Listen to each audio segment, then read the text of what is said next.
इत्यवं प्राप्ते ब्रूमः। पूर्व पक्ष का पूरा विचार हो गया था। वो आत्मा जीवात्मा को भी उत्पन्न होता है इसे मान रहा है। इसका जवाब में कहते हैं न आत्मा अश्रुते है। आत्मा मने जीव न उत्पद्यते इति। न आत्मा जीव उत्पद्यते इति। सूत्र में आत्मा शब्द है, उसका अर्थ कर दिया भाष्यकार ने जीव न उत्पद्यते। क्रिया का ध्यान है। कस्मात क्यों कद अश्रुते है। हेतु दे दिया। नहीं अस्य उत्पत्ति प्रकरण श्रवणम अस्ति भूयसु प्रदेशेषु। ध्यान के भूयसु कहते हैं क्वचित है ना, इसलिए अस्य मन जीवात्मनः जीवस्य उत्पत्ति प्रकरण उत्पत्ति प्रकरणों में अधिकतर प्रदेशों में अधिकतर उपनिषदों के उत्पत्ति प्रकरण में भूयसु प्रदेशेषु उत्पत्ति प्रकरण श्रवणम न अस्ति। अस्य उत्पत्ति श्रवणम न अस्ति। इसकी उत्पत्ति का श्रवण नहीं है। तो कहता है हमने तो पहले बता दिया, कुछ में भले ही ना हो, कहीं कहीं कहीं एक जगह भी हो ना, तो उसके आधार पर आपको समन्वय कर लेना चाहिए। जैसे आपके यहाँ एक जगह तैतृय में आकाश और वायु था, उसको आपने चांदोग्य में ले लिया और अन्यत्र भी ले लेते हो, सब जगह जोड़ देते हो। उसी प्रकार यहाँ पर तो वही कह रहा है नो क्वचित अश्रवणम अन्यत्र श्रुतम न वारयति इत्युक्तम। इसलिए एक जगह सुना हुआ जो पदार्थ है वह अन्यत्र मैंने न सुना हुआ जो पदार्थ है वह अन्यत्र श्रुत पदार्थ का बाध नहीं कर सकता। इस उपनिषद में नहीं है, इसलिए तो वो भी गलत है। ऐसे दूसरे को भी त्याग दिया, उसको जो है संकोच कर दो, ऐसा उचित नहीं। अरे हाँ आपने कहा तो है, सत्यम उत्तम। इन उत्पत्ति रेवत्व से न संभवती थी वदामा। वहां उपसंहार करना तब संभव है जहां परस्पर कोई विरोध ना हो,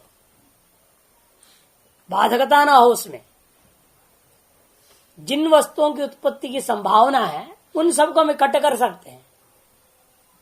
ये वहां नहीं है, यहां है, तो आपस में जोड़ दिया, काम चला गया।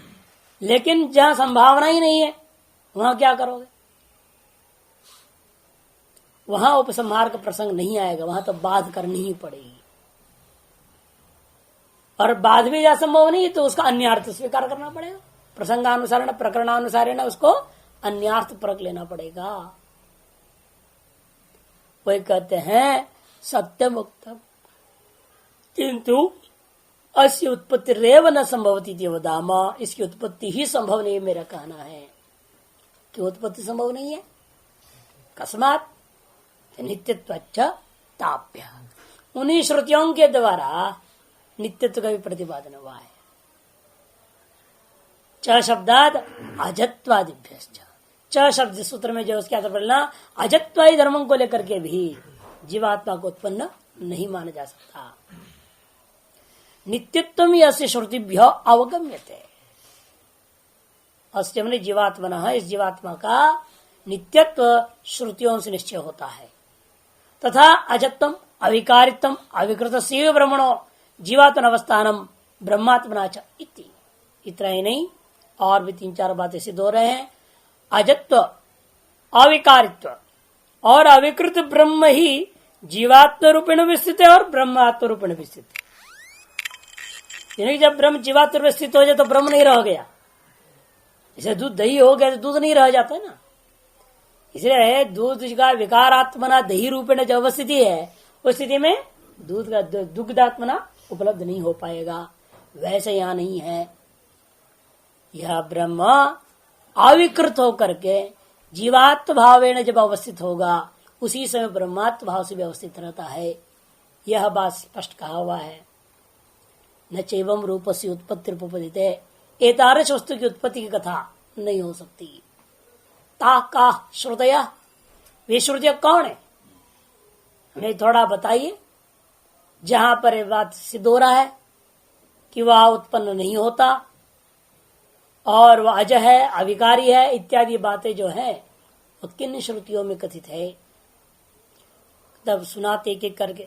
न जीवो म्रियते, छांदोग्य में साफ साफ बोला है यदि उत्पन्न होने वाला वस्तु होता तो उसको मरना भी चाहिए, क्योंकि जो जो उत्पन्न होता है वह विनाशी होता है, अवश्य नष्ट होगा। और न म्रियते कह देने से न उत्पत्ति भी सिद्ध हो गया। न वा एष महान अज आत्मा, स वा एष महान अज आत्मा, अजरो अमरो अमृतो अभयो ब्रह्म, बृहदारण्यक में स वा एष आत्मा, वह यह जो आत्मा है ये महान है, अर्थात सर्वव्यापक है और अजन्मा है, उसका उत्पत्ति नहीं होता, अजय। अतएव जिसलिए वह अजय, इसलिए उसके अंदर विकार पूर्वक जरत्व भी नहीं हो सकता, अजर है और अमर भी है। अमृता अतएव नित्य आनंद रूप है और भय से रहित स्वरूप है, ऐसा कथन किया। न जायते मृत्यु वा विपश्चित कठोपनिषद में, न उत्पन्न होता है वो, न नाश होता है वो आत्मा। अजो नित्य शाश्वत एवं पुराण, ये भी कठोपनिषद है। वह अजय नित्य है, शाश्वत है और पुरा पिसन नवैव, पुराना होता हो भी नया ही वो रहता है, कभी भी वो बूढ़ा नहीं होता। तत्सृष्ट्वा तदेव न प्राविशत, और ये अंत के लिए जीवात्मना अवस्थानम के लिए, अविकारित्व के लिए सबको दिया, अजत्व और अविकारित्व के लिए बहुत सारे दे दिया, और जीवात्मा में भी वही अवस्थित इसके लिए कहते तत्सृष्ट्वा तदेव न प्राविशत। एक और दे रहे इसी प्रमाण में, अनेन जीवेन आत्मना अनुप्रविश्य नाम रूप व्याकरवाणी सयेषि प्रविष्ट आनकाग्रेभ्य, बृहदारण्यक में। अरे वही आत्मा इस शरीर में प्रविष्ट होकर के आनकाग्र पर्यंत व्याप्त है। तत्त्वमसि अहम ब्रह्मास्मि अयम आत्मा ब्रह्म सर्वानुभूः इत्यम आद्या नित्यत्ववादिन्यः सत्यो जीवस्य उत्पत्ति प्रतिबुद्धन्ति। इस प्रकार से अनेकों श्रुतियां और भी हैं। इत्यम आद्या को कितना गिनाएंगे, बहुत हो गया इतना। नित्यत्व को कथन करने वाली श्रुतियों का रहते हुए नित्यत्ववादिन्या श्रुतयः सत्यः जीव से उत्पत्ति में प्रतिबद्धन्ति, जीव की उत्पत्ति को कथन करने वाली श्रुतियों को प्रतिबाध कर देते हैं। कहते हैं कैसे कैसे होगा, ये नहीं बात सकते, इनका अर्थ आप दूसरा ले लीजिए, इसीलिए कुछ और कल्पना कर लेंगे अर्थ का। क्यों? क्योंकि प्रविभक्तत्व सर्वानुभव सिद्ध है। प्रविभक्तत्वात् विकारो विकारत्वाच्च उत्पद्यते इत्युक्तम्। जीवेश्वर भेद की अनुभूति सर्वानुभव सिद्ध है। प्रविभक्तत्व प्रसिद्ध होने के नाते आपको यह मानना चाहिए कि वो उत्पन्न होता है, क्योंकि जो विभक्त है वो उत्पन्न होते हैं। यद्यद् विभक्तम तत् उत्पन्नम भवति यथा घटपटयोः, ऐसा आपकी व्याप्ति है। अत्रोच्यते नास्य प्रविभाग स्वतो अस्ति, इन वास्तव में जीव और ब्रह्म का प्रविभाग स्वतः ही नहीं है, वास्तविक नहीं है। स्वतः का मतलब स्वतः सिद्ध नहीं है, वो औपाधिक है। स्वतः नहीं का मतलब स्वरूपता नहीं है। जीव का स्वरूप और ब्रह्म स्वरूप में कोई भेद विभक्तता विभाग नहीं है। जीव स्वरूप और ब्रह्म स्वरूप में कोई विभाग नहीं है, औपाधिक विभाग आपने कर डाला है। एको देव सर्वभूतेषु गूढ़ सर्वव्यापी सर्वभूतांतरात्मा, देखो मंत्र वर्ण में एको देव कह दिया, वो एक है और सकल भूतों में छिपा हुआ है और सर्वव्यापी है। कहने का मतलब क्या, शरीर में रहते हुए मत सोचिए कि ऊपर चिन्ह हो गया आत्मा, नहीं, तब भी वो सर्वव्यापी रहेगा। सकल भूतों अंतरात्मा होता हुआ भी, सकल भूतों में छिपा हुआ क्या समान अनुभव होने पर भी और सर्वव्यापी है, वह एक में अद्वितीय है। बुद्धियादि उपाधि निमित्तं तु अस्य प्रभाग प्रतिभानम आकाश से व घटा संबंध निमित्तम। फिर भेद क्यों अनुभव हो रहा है? यदि वही है तो कथा कारण यह देखो, बुद्धियादि उपाधि निमित्तम। ये बुद्धि आदि अनेक चीजें हैं, अलग अलग उपाधि में अलग अलग आदमी का खोपड़ी फंसा पड़ा है ना, अलग अलग जगह फंसे हुए हैं। कोई अपने अहंकार में पड़ा हुआ है, कोई अपना मन के ही अभिमान करके बैठा हुआ है, कोई बुद्धि का अपमान करके बैठा हुआ है, कोई इंद्रियों में ही रह रहा है, कोई स्थूल शरीर में ही है, और कोई तो इतना मूड है वो बाह्य वस्तु में ही आ सकता रखा है। बाह्य वस्तुओं को ही मैं समझ रहा है, आत्मा समझ रहा है, उन्हीं का पीछे लगा रहता है। क्योंकि सारी गृहस्थियों का तो यही काम और है क्या, जितनी गृहस्थी है वो क्या है, अति मूढ़ स्वरूप वाले हैं, और उनको बेटा बेटी यही सब कुछ है। और उनके लिए दिन रात लगे रहते हैं और बस बेटा बेटी को पालने में लगे हुए हैं। उनको कुछ भी हो जाए तो परेशानी, अपनी मर गए जैसे उनको महसूस होता है। इतना बाह्य विषयों में ही आत्मत्व बुद्धि बनी रहती है। इसीलिए भाष्यकार भी कहते हैं अनेक उपाधि की भरोसा नहीं। कौन सी उपाधि को लेकर आप आत्मा में भेद कर रहे हो? बुद्धियादि उपाधि निमित्तं तु, किंतु बुद्धियादि उपाधि रूपा निमित्त को लेकर के ही अस्य माने जीवात्मनः ईश्वरात् प्रब्रह्मण प्रविभाग प्रतिभानम, प्रविभाग का प्रतिभान होता है। दृष्टांत यथा आकाश से व घटा संबंध निमित्तम, जैसे आकाश भी एक है, सभी तार्किक लोग भी मान लेते एकत्व ना, ऐसे वो आकाश जो सर्वव्यापक एकत्व दिखाई देता हुआ है, सबका अनुभव में आ रहा है, वह आकाश घटाकाश पटाकाश मठाकाश इत्यादि रूपेण आप उपाधियों को लेकर के ही, उपाधि संबंध को लेकर के ही आप व्यवहार करते हैं। तद्वत यहाँ पर तथा च शास्त्रम, इसमें प्रमाण भी है। सवायम आत्मा ब्रह्म विज्ञानमयो मनोमय प्राणमय चक्षुर्मय श्रोत्रमय।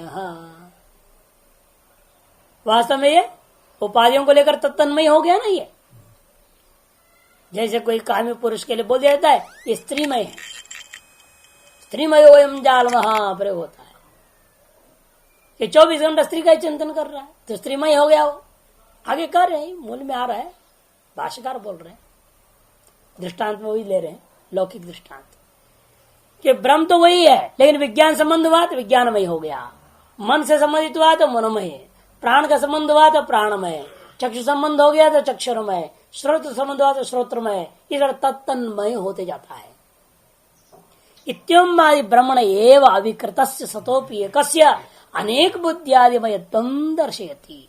इस प्रकार से शास्त्र स्वयं दर्शा रही है श्रुति क्या इत्यमादि रूपेण, इत्यमादि जो शास्त्र ब्रह्मण एव अविकृतस्य, अविकृत ब्रह्मण सतोपि, ऐसा होते हुए भी उस एक को ही अनेक बुद्धियादि मयत्व का दर्शा दिया है।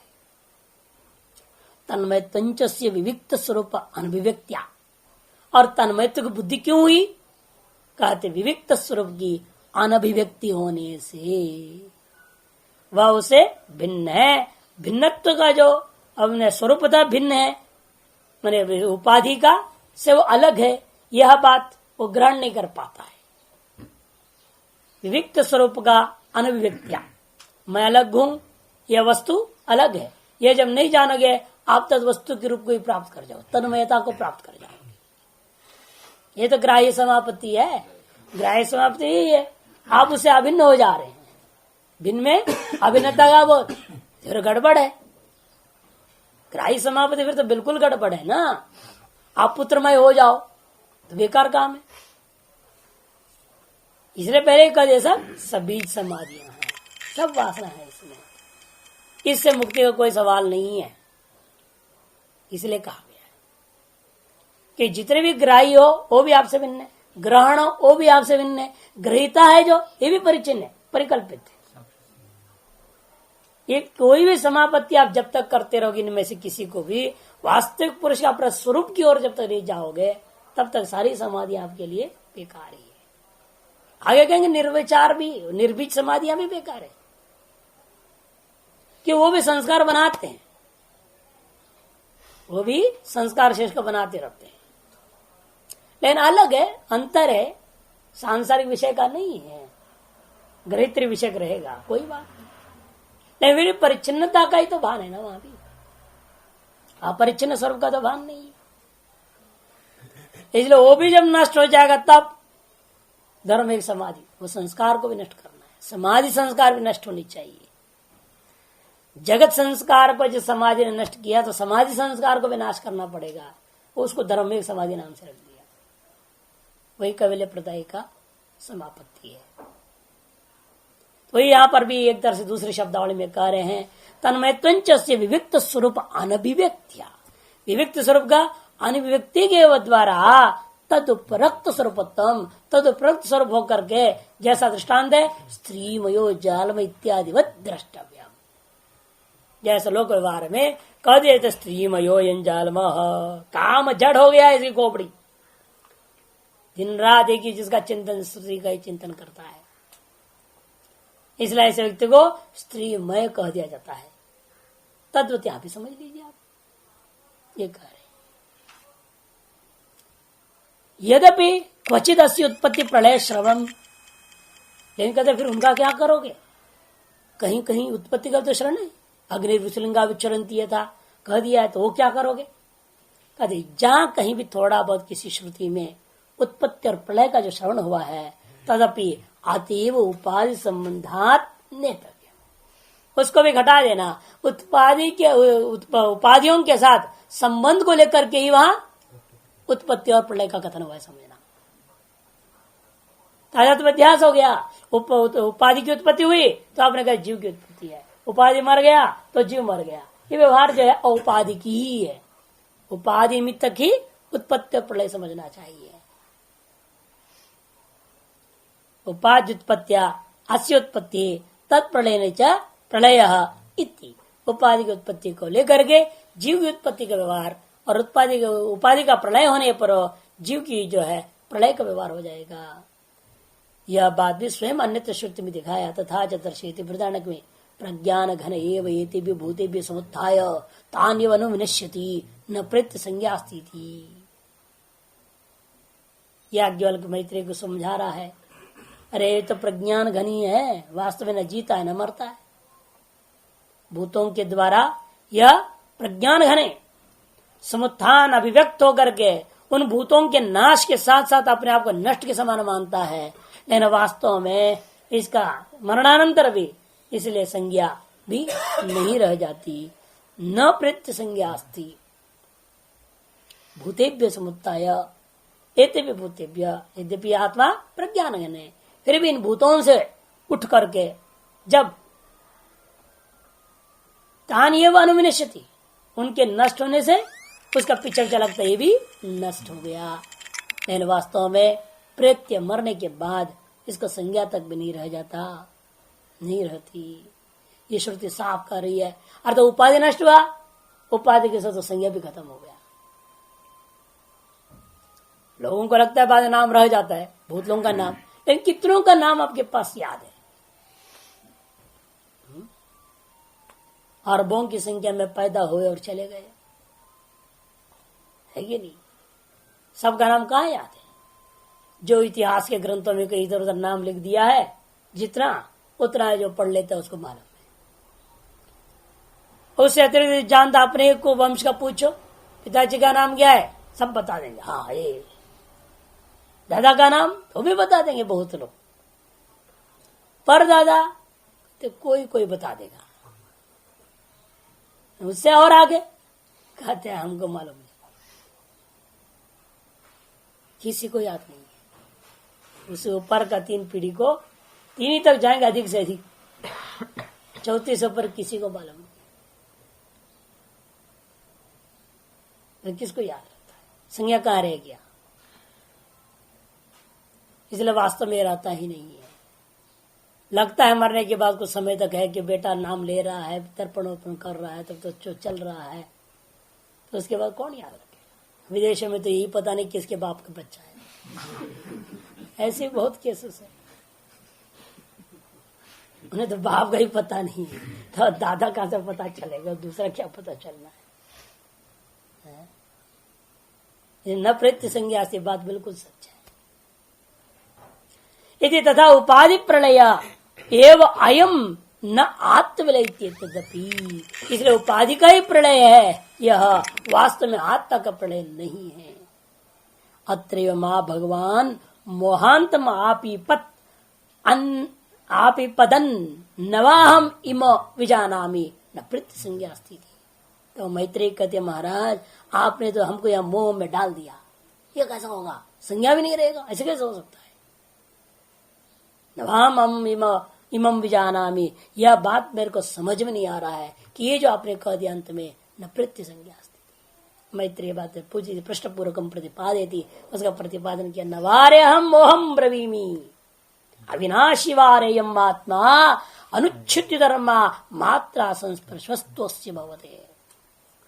स्पष्ट याज्ञवल्क्य हे मैत्रेयी, मैं तो मोह की बात नहीं कह रहा। यह आत्मा निश्चय अविनाशी है, अपरिणामी है, विषयों के साथ उनका संबंध वास्तव बिल्कुल नहीं है। इति प्रतिज्ञा अनुप्रोदात, अपरिणामी है, विषयों के साथ, इसलिए उसका संबंध भी वास्तव में नहीं है, सिद्ध होगा। मात्रा संस्पर्शास्तोस्य भवति, केवल उपाधियों के साथ इसका संबंध है, इन वास्तव में संबंध नहीं है, क्योंकि अविनाशी का संबंध कहां से होना। इसलिए तू बोल दे ना, तू अस्य मात्रा संसर्गस्तु, किंतु केवल जो संबंध में महसूस होता है वो क्या है, वो मात्रा संस्पर्श मात्र, मैंने उपाधि संबंध मात्र ही है। अर्थात वो तू का तात्पर्य होता है कि वास्तविक संबंध नहीं है। इति और प्रतिज्ञानुप्रोध इत्यादि जो आपने कहा वो भी हमारे मत में ही वास्तव में ठीक बनेगा। प्रतिज्ञानुप्रोधोपि अविकृत से ब्रह्मण जीव भाव पिगमा, और आप जीव को एक भिन्न नित्य वस्तु मानोगे ना, तब होगा प्रतिज्ञा का उपरोध। तो एक विज्ञान से विज्ञान कैसे होगा? ब्रह्म का ज्ञान से ब्रह्म का कार्य जगत का अभिबोध हो जाएगा, ऐसे जगत मिथ्या सिद्ध हो जाए भले, यदि ब्रह्म से भिन्न जीव अलग रहेगा तब उसका बोध तो हुआ नहीं, तो प्रतिज्ञा का उपरोध हो जाएगा। एक विज्ञान सर्वविज्ञान, ये तब की बात थी जब हम ब्रह्म से भिन्न जीव को स्वतंत्र वस्तु मानते तो। और आप इसलिए स्वतंत्र वस्तु मानने का भय से आपने उत्पत्ति मान लिया, लेकिन हम दोनों ही बात नहीं मानते। न ब्रह्म से भिन्न कोई स्वतंत्र जीव है, न ब्रह्म से जीव उत्पन्न होता है, किंतु ब्रह्म ही जीव है, यह हमारा कहना है। इसे कहते प्रतिज्ञानुप्रोध इसलिए हो गया कि अविकृत से ब्रह्मण जीव भाव अव्यवमान, अविकृत ब्रह्म ही जीव भाव में स्थित है। अर्थात क्या है? अविकृत हो तो ब्रह्म जीव भाव में कैसे आ सकता है? अर्थात ब्रह्म ही जीव है, भ्रांति से परिच्छिन्न मान रहे हैं। ब्रह्म और जीव दो वस्तु ही नहीं है। जो ब्रह्म है उसका दूसरा नाम जीव है। क्यों ये नाम पड़ गया दूसरा? क्या जरूरत है दो नाम देने को? कहते वास्तव में दो नाम है ना नाम ही है। ये तो नामी उपाधि के कारण से मजबूरी में कह दिया गया, समझाने के लिए ये सब प्रक्रिया अपनाई गई है। नहीं तो वास्तव न ब्रह्म शब्द है न जीव शब्द है, शब्द ही नहीं। लक्षण भेदो भी अनयोर उपाधि निमित्त उसे कहते लक्षण भेदात, अंतिम तीर दिया था उसने, हेतु प्रयोग किया, लक्षण भी भिन्न भिन्न है। कहते नहीं, लक्षण में कोई भेद नहीं है, और जो भेद है वो भी उपाधि निमित्त की है। उसको कह दिया ओ माया है वहां, और यहाँ अविद्या है। कोई वहां विशुद्ध सत्व है, यहाँ मलिन सत्व है। कोई भी भाषा प्रयोग करो, मर्जी आपकी। कह दिया प्रकृति है, उस प्रकृति का दो हिस्सा कर दिया किसी ने, माया और अविद्या। प्रकृति में माया और अविद्या क्या है? अलग क्या करना? इसलिए कहते प्रकृति जो है वो आवरणात्मक था, उसे विक्षेप माया और अविद्या है। उस माया को लेकर ईश्वर हो गया, अविद्या को लेकर जीव हो गया। ऐसे भी कुछ लोगों ने एक और सीढ़ी बढ़ा कर व्यवस्था दे दिया। चाहे कुछ भी व्यवस्था, तो व्यवस्था का सवाल है, वास्तव में कुछ भी नहीं है। इसलिए कहते हैं अतो ऊर्ध्व विमोक्षाय ब्रूहि इति च प्रकृतस्यैव विज्ञान में स्यात्मना सर्व संसार धन प्रत्याख्यान परमात्म भाव प्रतिपादनात्। जनक संवाद, जनक याज्ञवल्क्य संवाद में भी देखो बार बार कहता है अतो ऊर्ध्व विमोक्षाय ब्रूहि। किसकी विमोक्षा है? जिस विज्ञान आत्मा का पूर्व में शुरू में आरंभ हुआ था, उसी विज्ञान में जीवात्मा का ही वास्तविक स्वरूप लेने के लिए क्या करना पड़ा उनको? सर्व संसार धर्म प्रत्याख्यान। विज्ञान में आत्मा जीव ही ब्रह्म है, यह सिद्ध करने उन्होंने क्या किया? सकल धर्म जितने भी संसार का उपाधियां हैं, उन सकल उपाधियों का प्रत्याख्यान के द्वारा परमात्मा भाव का प्रतिपादन किया है। तस्मात् नैव आत्मोत्पद्यते प्रविलीयते चेति। इसलिए जीवात्मा न तो उत्पन्न होता है, न तो प्रलय को प्राप्त होता है। अर्थात जीव ब्रह्म ही है। इनको होता है पहले जीव तो ब्रह्म कैसा हो सकता है? नहीं हो सकता है। क्यों? आप तो ब्रह्म को स्वप्रकाश मानते हैं, है ना? और जीव तो बेचारा पर प्रकाशाधीन काम कर रहा है। सब काम उसका तो पर प्रकाशाधीन है। कुछ भी करना है तो उसको तो भाई प्रकाश चाहिए। कहां से लाएगा? लाइट जलाएगा या सूर्य है, चंद्रमा है, उस श्लोक में है ना सब।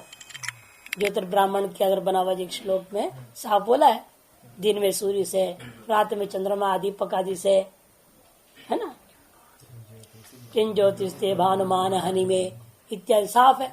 अब इनसे तुम देखा ये कैसे जाना? मैंने चक्षु से। जब चक्षु भी सो जाता, कहते मन से, स्वप्न में, बुद्धि से। जब वो भी नहीं रह जाता, मैं हूं ये कौन से किससे जाना आपने? अपने आत्म प्रकाश से।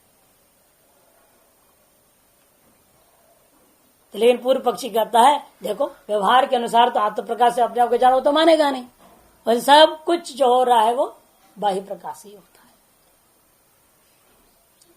इसलिए ब्रह्म स्वप्रकाश है और जीव स्वप्रकाशन नहीं है। अतएव जो है जीव ब्रह्म नहीं हो सकता। तब पूर्व पक्ष के जवाब में सिद्ध करते नहीं, स्वप्रकाशत्व को सिद्ध करने वाला अधिकरण आरंभ होता है ज्ञाधिकरणम। हेतु हेतु भाव संगति है। हेतु हेतु मत भाव संगति, जिसलिए उत्पन्न भी नहीं होता अतएव स्वप्रकाश को मानना ही पड़ जाएगा। हेतु हेतु मत भाव संगति से अब आरंभ करते हैं अगला अधिकरण, जिसका नाम है ज्ञाधिकरण। अधिकरण सार कहते हैं अचिद्रूपो तो चिद्रूपो जीवो चिद्रूपयिष्यते चिदभावा सुषुप्त्यादौ जागृत चिन्मनसा कृता ब्रह्मत्वाद विचिद्रूपस् चित् सुषुप्तौ न रूप्यते द्वैता दृष्टि द्वैत लोपात नहीं दृष्टोरिति श्रुतयः है। अचिद रूपो तो चिद रूपो जीवा, यह जीव अचित माने जड़ रूपा है, द्रव्य है, जैसे नैयायिक आदि मानते नहीं, इसलिए इसको जड़ मानते हो, द्रव्य जड़ है। और मन का जब सहयोग होता है उसे चेतनता आ जाती है। जैसे बल्ब वगैरह क्या है, जड़ बेचारे अभी है, पंखा अभी भी है, क्या कर रहा है? कुछ नहीं। और बटन जोड़ना पड़ता है ना, संबंध कराओ, स्विच को दबाओ, तब चलना चालू हो जाएंगे। वैसे आत्मा भी जड़ है, मन बटन है। ये मन आत्मा को छू जाता है, टच हो जाता है, तब जाकर के जो है संयोग होने पर चेतनता आ जाती है, उसे इधर ज्ञान होने लगता है। ऐसे वो मानते हैं आत्मन संयोगादेव मन आत्मनि चेतनम भवति ज्ञानम भवति। तो उसका उस हिसाब से क्या है, वो अचिद रूप आत्मा है, जीवात्मा, अथवा चिद रूप है, सिद्धांत पक्ष है वो। तो पूर्व पक्ष अचिद रूप इष्यत है, अचिद रूप इष्ट है। क्यों? आप जब सो जाते हैं आपको मालूम रहता है हम सो रहे हैं, आपको ये मालूम रहता है कि आप सो रहे हैं। इसका मतलब आप उस समय कैसे थे? जड़ थे। और मूर्छित हो जाते हो तो आपको मालूम भी नहीं रहता है, कोई आपको उठा के अस्पताल ले गया, पता ही नहीं।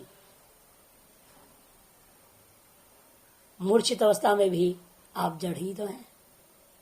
यदि आत्मा चेतन होता, सब प्रकाश होता, चिद्रूप होता, तो उन सब समयों को भी आपको होश में होना चाहिए सारी बातें। पूर्व पक्ष की युक्ति है चिदाभावात सुषुप्त्यादि, सुषुप्ति आदि में चित्त का अभाव है, चेतनता का अभाव को देखता हुआ हमें मानना पड़ेगा चिद्रूप। फिर जागृत चित्त कैसे हो गया? ये कैसे जागृत में तो चित्त इसलिए हो गया, वो मनसा करता, मन ने अपना संबंध जोड़ करके आत्मा में चेतनता को ले आया है। जब मन की तरफ कृत है जागृतकालीन चिद्रूपता, अतः वास्तव में यह आत्मा चिद्रूप नहीं है, जड़ रूप ही है, ये सिद्ध हुआ। तो सिद्धांत कहते नहीं ब्रह्मत्ता चिद्रूप, जिसलिए जीव ब्रह्म ही है, अतएव ये चिद्रूप है। फिर सुषुप्ति का दोष, सुषुप्तौ न लुप्यते, इस सुषुप्ति में भी उसका लोप नहीं है। यदि लोप नहीं है तो अपना भान क्यों नहीं हुआ हमें? कहते नहीं आपका अपना भान तो था, जगत का भान नहीं था। ये कहो ना, आपको अपना भान है, शरीर का भान नहीं है, वो बात, शरीर तो जगत है। मैं सो रहा हूं वो भी विशिष्ट है, वो उपाधि की है। आप मैं करके किसको ले रहे हो? सोएगा कौन? आत्मा सोएगा क्या? आत्मा तो सोता नहीं है। इसे मैं सो रहा हूं ये नहीं जान रहा हूं, इसका मतलब उपाधि का ज्ञान मुझे नहीं, यही तो अर्थ हुआ। इसका मतलब कि आपको अपना ज्ञान है, उपाधि का ज्ञान नहीं है। ये उपाधि सो रहा है कि स्वप्न देख रहा है कि जग रहा है, ये आप नहीं जानते हैं। इसे आप अपने आप को जानते थे, किंतु आप अपने से भी द्वैतात्मक जो है जागृत स्वप्न सुषुप्ति है, इसको नहीं जानते। और द्वैत को न जानने का द्वैत दृष्टि, द्वैत का दृष्टि क्यों नहीं हुई? कहते द्वैत लोपात, क्योंकि उस समय आपको द्वैत का लोप ही हो गया है, सब अविद्या में समाहित हो गए ना, इंद्रियों का उपसंहार हो गया है स्वप्न में, और मन का भी उसमें उपसंहार हो गया सुषुप्ति में, और एक तरह से सारा का सारा अविद्या में लय हो चुका है। इसे मशको न भवती कहा है ना वहां पर, वो कोई भी चीज नहीं रह जाता है, अर्थात द्वैत का ही लोप होने से माने उपाधि के साथ असंबंधी उपाधि का लोप है। यहाँ उपाधि के साथ असंबंधी सुषुप्ति काल में उपाधि का लोप है, और मोक्ष में थे उपाधि का संबंध नहीं, उपाधि का ही अत्यंत अभाव हो जाता है, उपाधि खत्म। इस सुषुप्ति में उपाधि खत्म नहीं हुआ, अविद्या में सारी उपाधि बैठे हुए। कहा? सृष्टि दृष्टिवाद में। अदृष्टि सृष्टिवाद में तो सुषुप्ति आदि में जाओ तो है ही नहीं, उपाधि भी खत्म, क्योंकि अविद्या बना लेती ना फिर दृष्टि सृष्टिवाद में। सृष्टि दृष्टिवाद में मानना पड़ेगा उपाधि थे, उसके साथ हमारा संबंध नहीं था, और दृष्टि से उपाधि भी नहीं है। अविद्या उसी से बना लेता है सारा, आपने आंख खोला सारा जगत आपके लिए बन गया, पूर्वत बन जाता है वासनावशात। और अजातवाद में जाओ तो जगत ही नहीं है, बातें खत्म हो जाती। तो मई मई था, और जो बाद में महसूस होता है वो सब आगंतुक है। इसलिए कहते हैं द्वैता दृष्टि द्वैत लोपात। इसमें क्या प्रमाण है? नहीं दृष्टि लोपो विद्यते इत्यादि श्रुति ही प्रमाण है। भाष्य सूत्र ज्ञो अतएव, अतएव माने इसलिए, जिसलिए है जीव ब्रह्म ही है, अर्थात उसकी उत्पत्ति आदि नहीं है, इसलिए यह आत्मा जीवात्मा ज्ञ है, माने स्वयं ज्योति स्वरूप है, सब प्रकाश स्वरूप। अच्छा, भाष्य इस अधिकरण की अवतरणिका में देखिए, स किम कणभुजा नाम आगंतुक चैतन्य स्वतो अचेतन अहोस्वित सांख्या नाम नित्य चैतन्य स्वरूप वाद विप्रतिपत्ति संशय। यह विचार होता है वैशेषिक कणभुक मैंने वैशेषिक, कणभुजा नाम बहुवचन इसलिए पकड़ दिया, नैयायिक भी है मीमांसक भी सब एक ही टाइप के है ना ये तीनों, इसलिए कणभुजा नाम इव आगंतुक चैतन्य, चेतनता आत्मा में आती है कभी कभी, कभी कभी का मतलब जब जब मन जुड़ जाए तब तक, हम मन का वियोग हो गया तो खत्म मामला, फिर जड़ हो जाता है वो आगंतुक ज्ञान। इसलिए ज्ञानाधिकरणम आत्मा ऐसा लक्षण करते हैं, ज्ञान उत्पन्न होता है ये मानते, फिर तो ईश्वर भी गड़बड़ा जाएगा, अल्पज्ञ होगा, कहते नहीं ईश्वर में नित्य ज्ञान उत्पन्न होते रहता है, अर्थात नित्य उसका मन संबंध बना रहेगा। आपका तो कभी मन संबंध करता है कभी नहीं करता है, उसका मन नित्य संबंधित रहेगा, नित्य ज्ञान रहेगा, अरे नित्य ज्ञानवान हो परमात्मा। तो वहां समस्या उनके सामने खड़ी होगी ना, ये नित्य ज्ञानवान यदि है तो नित्य सृष्टि ज्ञान है कि नित्य प्रलय ज्ञान है कि नित्य स्थिति ज्ञान है, कौन सा ज्ञान नित्य रहेगा? एक ज्ञान रहेगा दूसरा कहां से आएंगे, फिर दूसरा होगा ही नहीं, या तो नित्य सृष्टि होगा, या तो नित्य प्रलय ही रह जाएगा, या तो नित्य स्थिति ही रह जाएगा।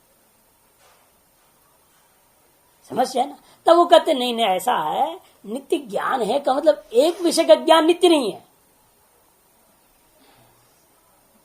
एक विषय का ज्ञान नित्य ऐसा अर्थ नहीं, नित्य ज्ञान उसके अंदर विभिन्न विषयों का होते रहता है लगातार, माने वो एक भी क्षण ऐसा नहीं जाता जहां पर यत् किंचित विषय ज्ञानाभाव हो जाए, निरंतर सकल विषय का ज्ञान उसके अंदर मन का नित्य संबंध होने से होते रहेगा। अतः जीवों का सकल कर्म का ज्ञान उसके पास हो रहा है लगातार, उसी के आधार पर वो कभी सृष्टि कर लेता है, कभी स्थिति, कभी प्रलय, ऐसी ऐसी व्यवस्था देते हैं। इन्हें सारी व्यवस्था विफल हो जाती है, क्यों? मन वाला है ना वो भी, समस्या तो वो भी हो जाएगा उसको, भाई समष्टि मन वाला है, ये व्यष्टि मन वाला है। यह तो आप यहां पर मन का असंबंध जो क्यों सहयोग अनित्य मानना पड़ेगा, कभी न कभी उस ईश्वर में मन आत्म संयोग खटपट हो जाएगा, तब दोष तो रहेगा, क्योंकि संयोग को तो आप अनित्य मानते हैं, इसलिए कुछ नया बोलने की नित्यानाम संयोग नित्य ही है वो। फिर उसका मन भी नित्य मानना पड़ेगा, उसका आत्मा भी नित्य मानना पड़ेगा परमात्मा का, और संयोग भी नित्य माननी पड़ेगी। महान गौरव कल्पना है। इसलिए हम लोगों क्या लफड़ा नहीं, सब उपाधि वाला माया का खेल है। उपाधि के संबंध मानो, जब तक आप हैं तब तक सब कुछ है आपके लिए, और जिस दिन आप समझेंगे मैं ब्रह्म, मेरे लिए कुछ नहीं है, जगत ही नहीं है, तो मेरे से कुछ भी नहीं, न ईश्वर है, न नित्य विज्ञानवान, न नित्य विज्ञानवान, न अल्पज्ञ, न सर्वज्ञ, कुछ भी नहीं रह गया, खेल खत्म। जब तक माया भी दिखाती रहता है तब तक उसकी माया है, माया भी है और दर्शक है। अब वहां खत्म हो जाए तो न माया भी है, न दर्शक है, न कोई है, कुछ भी नहीं, न माया है। इसे कहते हैं किम दावत प्राप्त हमारे स्वतः अचेतन। अब कुछ कहते नहीं, स्वतः वो अचेतन है, आगंतुक चेतनता आती है, एक बात है। अथवा अहो स्वीत सांख्या नाम नित्य चैतन्य स्वरूप है वह, अथवा हम सांख्यादि के समान नित्य चैतन्य स्वरूप मानेंगे। इत्यादि वादी भी प्रतिपत्ति है। इस वादियों का प्रतिपत्ति होने पर संशय होता है। यहाँ पर इन्होंने चिन्ह थोड़ा गलत दिया है, आगंतुक चैतन्य के बाद बिंदु और कौमा दे दिया, बल्कि यहाँ केवल कौमा होना चाहिए, स्वतः अचेतन के बाद बिंदु कौमा होना चाहिए।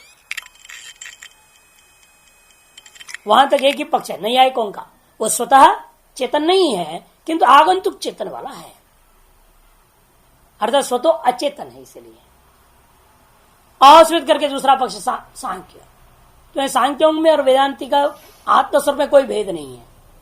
उन्होंने आत्मा की आनंदता मान लिया, गड़बड़ है, भोक्तृत्व मान लिया, वो गड़बड़ है आत्मा में, वो अलग चीज है। लेकिन आत्मा का जो स्वरूप लक्षण मैंने निर्गुण है, निराकार है, ये नित्य चैतन्य स्वरूप है, ये सब जो वो मान रहे हैं, उसमें तो कोई लक्षण में कोई स्वरूप में भेद अंतर नहीं है। उसमें अनेकत्व मानना, उसमें भोक्तृत्व रूपी धर्म मानना, वो उन सब का खंडन होगा। किंतावत प्राप्तम आगंतुकम आत्मना चैतन्यम, कहते हैं आत्मा की चैतन्यता आगंतुक है। कैसे आता है वो? क्योंकि आत्मा मन संयोगजम, आत्मा और मन का संयोग से जन्य, अग्नि घट संयोग जयोर संयोग जो रोहित आदि गुणवदिति प्राप्त। जैसे जो है घड़ा जब बनाता है मिट्टी का, कैसे होता है?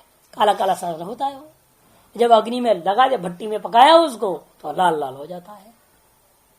अग्नि का संयोग हुआ घट से तो वह श्याम घट, रक्त घट हो गया। उसी प्रकार से मन का संयोग हो गया आत्मा से तो जड़ आत्मा चेतन आत्मा हो गया, अचिद आत्मा चिदात्मा हो गया। बस सीधा सा बात है। इति प्राप्तम नित्य चेतनत्व ही। और नित्य चेतन में क्या दोष है? नहीं है, तार्किक लोग क्या दोष देते हैं वो बता रहे पहले। नित्य चेतन को मानने में सुप्त मूर्छित ग्रह आविष्टा नाम अपनी चैतन्य स्यात्। जो सुप्त पुरुष है, मूर्छित पुरुष है, ग्रह आविष्ट पुरुष है, उनको भी तो अपनी चेतनता मालूम होनी चाहिए उस समय में भी। नित्य चैतन्य मैं हूं और मेरे ऊपर भूत सवार है, उसको मालूम होना चाहिए। उसे मालूम ही नहीं रहता है भूत सवार है, तो छुड़ाने के बाद पता लगता है ना। दूसरे लोग परेशान करते रहता है, लोग उसको पकड़ते हैं। ऐसे ऐसे भयंकर हालत भी है, देखा कि भूतावेश में तो हाथ पर बांधना पड़ता है, तोड़फोड़ करने वाला भूत चढ़ जाता है। उग्रवादी भूत बन के आ जाए तो क्या करेगा? तोड़फोड़ ही तो करेगा। कोई वेदांती भूत बन के आ जाए तो अच्छी बात है, चलो पढ़ाने में लगे, पढ़ाई लिखाई में लगा देगा आपको। ब्रह्म राक्षस बोलते ना। और आजकल बहुत वेदांती तो हो ही रहे हैं, सब भूत बन के आ ही जाते हैं, किसी न किसी सब पे चढ़ जाते हैं और फिर पकड़ के लाते। बेचारा वो लड़का चाहे ना चाहे वो आना पड़ जाता है यहाँ पर। और दो वासनाएं टक्कर खाती है वहां पर। भूत की वासना पढ़ाई का है, हाँ, जिस पर सवार है उसकी वासना काम की है, बड़ा टग ऑफ वार चलता है। और जिसकी वासना की जीत हो जाती है, कई साधु बाद में छोड़ के शादी कर लेते हैं। तो वासना लड़ गई ना, क्या करें? उसका क्या दोष है बेचारे के? तो भूत छोड़ दिया, क्या करेगा? तंग आ गया, वो देखा ये काम वासना में लगा हुआ है तो भूत सवार, तो छोड़ दिया उसको, जाओ क्या करेगा? जैसे वो छोड़ा तुरंत तो शादी कर लेगा। याद क्या होना है? उसके बाद गृहस्थी में चला ही गया वो, कुछ नहीं फर्क पड़ता उसको।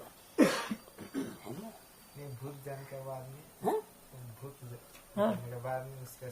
असर तो नहीं रहेगा, इतना असर नहीं रहेगा, कुछ दिन तक थोड़ा बहुत असर रहता होगा, बाद में वो भी धीरे धीरे खत्म हो जाता है।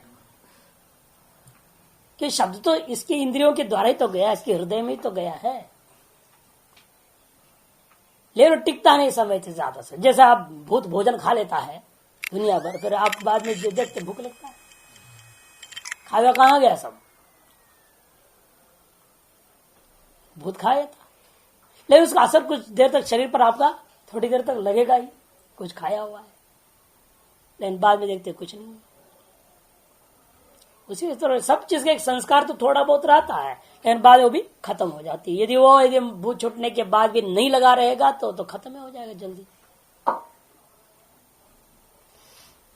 तथा शास्त्रम सवायम, इसलिए कहते हैं जो नित्य चैतन्य सुप्त और मूर्छित ग्रहाविष्टान अपनी चैतन्यम स्यात्, किंतु वहां होता नहीं है। नित्य चैतन्य होता तो उनको होना चाहिए था ना भान, नहीं हो रहा है। इसमें क्या प्रमाण है? क्योंकि ते पृष्ठासन, उनसे पूछो, तुमको मालूम है तुम सोया था, तुम्हें मालूम है कि तुम मूर्छित था, क्या तुम्हें मालूम है तुम्हारा भूत प्रेत पिशाच चढ़ा हुआ था, चढ़ी हुई थी? वो कहता है न किंचित वयम अचेतयामहि इति जल्पन्ति, अरे मैं तो कुछ भी चेतनता का अनुभव नहीं किया। स्वस्थाश्च चेतयमाना दृश्यन्ते, और जहां स्वस्थ हो जाते हैं, अपना जागृति में आ जाते हैं, तो अपना सारी चेतनता का अनुभव करते हैं। इसे स्पष्ट है, आत्मा जड़ था, स्वस्थ में आ गया, मैंने जगत में आ गया, जागृत में आ गया, तभी इसके अंदर चेतनता होती है। अचेतयामहि, ये आपका लकार है। कौन सी लकार? चित्त संजाने धातु है, निजंत का प्रयोग कर रहे हैं। अचेतयामहि लंग लकार का रूप है, अचेतयामहि। अच्छा, तो न किंचित वयम अचेतयामहि जल्पन्ति, और स्वस्था चेतयमाना दृश्यन्ते, और स्वस्थ होने पर उन्हीं के अंदर चेतनता का अनुभव होता हुआ दिखाई देता है। अतः कादाचित चैतन्यत्वाद आगंतुक चैतन्य आत्मा इति, इसलिए निश्चय निष्कर्ष हुआ कादाचित चेतनता का अनुभव हो रहा है, अनेक अवस्थाओं में आपको चेतनता का अनुभव ही नहीं होता। इससे सिद्ध हुआ आगंतुक चैतन्य वाला आत्मा है। एवं प्राप्त विधीयते, ऐसा पूर्व पक्ष प्राप्त होने पर जवाब में कहते नहीं, आत्म ही वस्य ज्योति पश्चिम चक्षु शृण्वन श्रोत्रम इत्यादि दो पर विरुद्ध बातें हैं। यहाँ संशय का कारण ये हो रहा है, आत्म ज्योति एक जगह बोल दिया, आत्म ज्योतिषा आस्ते ऐसा कह देते हैं प्रधान का, और दूसरा कहते नहीं पश्चिम चक्षु शृण्वन श्रोत्रम ऐसा बोल दिया। वह देखता हुआ देखने वाला हो गया, सुनता हुआ सुनने वाला हो गया, ऐसे बोल करके लगता है सब आगंतुक है, औपाधि की है। तो इसलिए कहते न इत्यं प्राप्त अभिधीयते यो नित्य चैतन्य अयम आत्मा। यह अर्थ करते नित्य चैतन्य, मने नित्य चैतन्यम। कौन? या अयम आत्मा, ये जो आत्मा है नित्य चेतन स्वरूप है। क्यों? अतएव, इसलिए। अरे किस लिए भाई? कहते समादेवन्नोत्पद्यते परमेव ब्रह्म विकृतम उपाधि संपर्क का जीव भावेन अवस्थिष्ठते तस्मादेव अतएव। जिसलिए यह जीवात्मा उत्पन्न होता नहीं, किंतु परब्रह्म परमात्मा ही अपने अविकृत स्वरूप स्थित रहता हुआ उपाधि संपर्क मात्र से जीव शब्द का व्यवहार भाग हो जाता है, व्यवहार के योग्य हो जाता है, व्यवहार के योग्य होकर रहता है। इसलिए वह आत्मा नित्य चैतन्य परस्य ब्रह्मण चैतन्य स्वरूपत्व मामनातम, और परब्रह्म परमात्मा नित्य चैतन्य स्वरूप है, यह पठित है। कहा? विज्ञानम आनंदम ब्रह्म सत्यम ज्ञानम अनंतम ब्रह्म अनंतर बाह्य कृष्ण प्रज्ञान घन एव इत्यादि श्रुतिश। दो प्रदंड की तैतृ का लिया। तदेव चेत परम ब्रह्म जीव, और जब हमने पूर्व में सिद्ध कर दिया पूर्वाधिकरण में जीव उत्पन्न होता नहीं, इसलिए वही ब्रह्म जीव है। तदेव ब्रह्म, तदेव परम ब्रह्म जीव चेत तस्मात् जीवस्यापि नित्य चेतन स्वरूपत्वम, फिर तो आपको जीव में भी नित्य चेतन स्वरूप मानना पड़ेगा, क्योंकि वह ब्रह्म ही जीव है। उपाय संबंध मात्र से जीव संज्ञा को प्राप्त हुआ है, इसलिए न प्रेत संज्ञा थी, मुक्त होने के बाद में संज्ञा भी नहीं, जीव संज्ञा भी नहीं रह जाएगा। केवल व्यवहार मात्र के लिए उपाय संबंध मात्र से जीव संज्ञा दिया गया उस ब्रह्म को। अतएव कहते हैं कि भाई वह नित्य चैतन्य स्वरूप हो गया जीव। अग्नि अष्ट प्रकाश भी गमित है, जैसे अग्नि उष्ट प्रकाशवान है, उसकी चिंगारे भी उष्ट प्रकाशवान है, समान धर्म वाला है। स्वरूपा इत्यादि जो शब्द उत्पत्ति प्रकरण में आपने जो दिखाया तो बताया गया था, वो इसलिए ही था कि वह सादृश्यता को सिद्ध करने के लिए, जीव ब्रह्म का अभेद सिद्ध करने के लिए वो दृष्टांत है, भेद सिद्ध करने के लिए नहीं। विज्ञानमय प्रक्रिया श्रुतियों भवंती, विज्ञानमय की प्रक्रिया में भी वही जनक संवाद में ही, जनक के संवाद है विज्ञानमय प्रक्रिया में, श्रुतियों में कहा असुप्त सुप्तान अभिचाकशीति, या न सोते हुए सोए हुए को देखते रहता है। असुप्ता सन सुप्तान अभिचाकशीति, ये बृहदारण्यक 4:3-11। स्वप्रावस्था में अकृत अत्रयम पुरुष स्वयं ज्योतिर्भवति, और यह बात और स्पष्ट होता है स्वप्न में, कि स्वप्न में बाह्य कोई प्रकाशवान नहीं, कोई चीज नहीं, सब कुछ कल्पित ही है। उन सब कल्पित पदार्थों का प्रकाशन किसने किया? आत्मा ने किया है, इसलिए आत्मा को स्वयं ज्योति मानना पड़ेगा। वही कहते हैं स्वप्न अवस्था में, अत्र मैंने स्वप्न अवस्थायाम अयम पुरुष, ये जो पुरुष है वह स्वयं ज्योति स्वरूप होता है। नहीं विज्ञातर विज्ञातिर उपरलोपो विद्यते इत्यम रूपाय भी प्रधान्य 4:3-11, 4:3-9, 4:3-30। अथ यो वेद इदं विजिघ्राणि इति स आत्मा इति च सर्वैः करणद्वारे इदं वेद इति विज्ञानेन अनुसंधानात् तद्रूपत्व सिद्धि।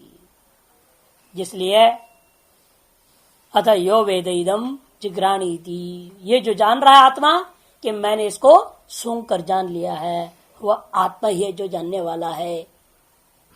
इस प्रकार से सकल करणों के द्वारा, सर्वैर करण द्वारे इदं वेद इदं वेद इदं वेद, ऐसा जो आपको अनुभव होता है, इस प्रकार से विज्ञान के अनुसंधान जो हो रहा है वह सिद्ध करता है यह आत्मा विज्ञानमय है। तद्रूपत्व सिद्धि माने विज्ञानमय सिद्धि स्यात्। नित्य चैतन्य स्वरूपत्व घ्राणादि अनर्थक्यमिति चेत, पूर्व पक्षी कहता है नित्य चैतन्य स्वरूप है, ये सारे को क्यों नहीं प्रकाशित कर लेता अपने आप? इसको इंद्रियों की जरूरत क्या, इन साधनों की अपेक्षा क्यों?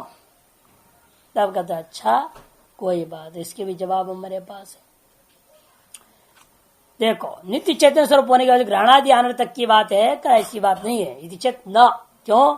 गंधादि विषय विशेष परिच्छेद, क्योंकि जो नित्य प्रकाश स्वरूप सर्वव्यापक है, वो सारे को प्रकाशित करता है सामान्य रूपेण। आप विशेष प्रकाशन किसी चीज से करना चाहते हो तो अब विशेष इंद्रियों का प्रयोग करना पड़ेगा। जैसे आप यहां से पहाड़ देख रहे, सब सामान्य रूप में दिख रहा है, पूरी पहाड़ दिखाई दे रहा है, नहीं दिखाई दे रहा है। लेकिन आप किसी विशेष पेड़ कौन सा है देखना है तो आपको लगाना पड़ेगा ना दूरबीन, उसके ना कैसे पता चलेगा? आपको विशेष दर्शन करना है तो साधनाधीन होना पड़ता है।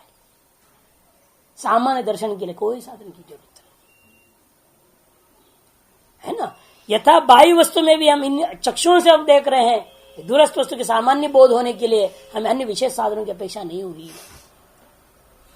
लेकिन उसका विशेष दर्शन करना है तो हमें विशेष साधन अपनाना पड़ा। दूरस्थ के लिए टेलीस्कोप होता है ना, और नजदीक के लिए माइक्रोस्कोप होता है। जल है, कुछ नहीं दिख रहा है, सामान्य दर्शन हो रहा है, सामान्य ज्ञान हो रहा है जलम, लेकिन वो अमीबे का घूम रहे हैं ना, वो कीटाणु वगैरह है, कहां दिख रहे हैं? माइक्रोस्कोप लगाओ तो उसमें दिख रहे, तब विशेष दर्शन हो गया। तो इसलिए जैसा इन सामान्य आंख के साथ व्यवहार है, वही हालत आत्मा भी है। सामान्य रूप में सारा जगत को प्रकाशित कर रहा है जो कुछ उस पर कल्पित है, किंतु विशेष दर्शन पाने के लिए आपको इंद्रियों के अधीन होना पड़ता है। वही तो गंधादि विषय विशेष परिच्छेदार्थ था तथा ही दर्शेति गंधाय ग्रहणम इत्यादि। इसी को वहां श्रुति में कहा भी है, गंधानुभव करने के लिए इस घ्राणेन्द्र का उपयोग करना पड़ता है। और यदि गंध विशेष का अनुभव करना नहीं चाहेगा, सामान्य परिस्थिति अगर सबको प्रकाशित कर ही रहा है वो